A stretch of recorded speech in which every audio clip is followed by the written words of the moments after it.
Iran के संजर शहर में एक लड़का था जिनका नाम मोइनुद्दीन था। बचपन से ही वह बहुत समझदार और दिल का अच्छा था। जब वह जवान हुए तो उनके माँ बाप का इंतकाल हो गया। विरासत में उन्हें केवल एक छोटी जमीन और एक चक्की मिली। एक दिन जब वह अपनी खेती में काम कर रहे थे, तब एक फकीर उनके पास आया और रोटी मांगी। मोइनुद्दीन ने बिना सोचे समझे अपनी सारी फसल उस फकीर को दे दी। फकीर मुस्कुराया और दुआ देकर बोला, तुम एक दिन पूरी दुनिया के लिए मिसाल बनोगे। यह बात मोइनुद्दीन के दिल को छू गई।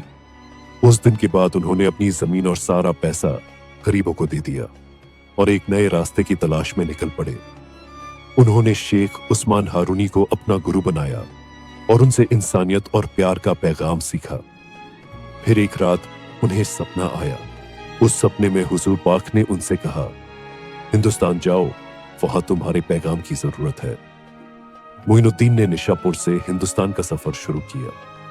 जब ख्वाजा मोइनुद्दीन चिश्ती हिंदुस्तान पहुंचे तो उन्होंने अजमेर को अपनी कर्मभूमि बनाया।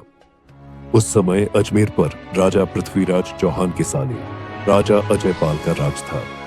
अजयपाल हिंदू धर्म के अनुयायी थे और उनका व्यवहार सामान्य लोगों के प्रति कठोर था। अजमेर आने के बाद ख्वाजा गरीब नवाज ने सबसे पहले गरीब और जरूरतमंद लोगों की मदद शुरू की। वे सबके लिए खुले दिल से दुआ करते और उन्हें इंसानियत और मोहब्बत का पैगाम देते।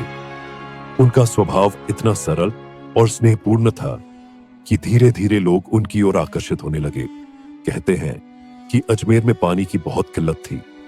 वहां के लोग राजा के कुंड पर निर्भर थे, लेकिन राजा ने गरीबों के लिए पानी लेना मना कर रखा था। ख्वाजा साहब ने अपनी दुआ से एक सूखा हुआ कुआं भर दिया।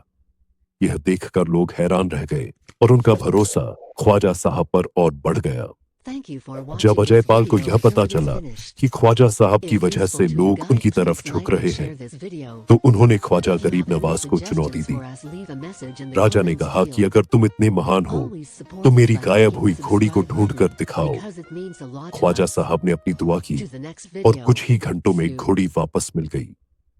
यह देखकर अजयपाल भी हैरान रह गए और उनका घमंड टूट गया। अजमेर में ख्वाजा गरीब नवाज ने अपना सारा जीवन मोहब्बत और सेवा में बिता दिया।